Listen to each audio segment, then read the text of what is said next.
প্রশ্নটিতে বলেছে এক্স টাকার টি বছরের সুদ ওয়াই টাকা হলে বার্ষিক সুদের হার কত। তাহলে এখানে আমরা ধরে নিব যে ধরি বার্ষিক সুদের হার সমান চিহ্ন 8%। তাহলে আমরা লিখতে পারি প্রশ্নানুসারে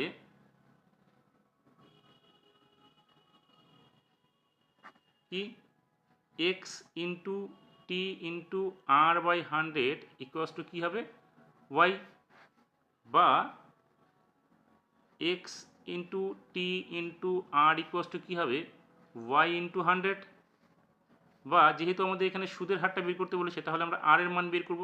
তাহলে আর ইকুয়ালস টু কী হবে 100 ওয়াই বাই এক্স টি।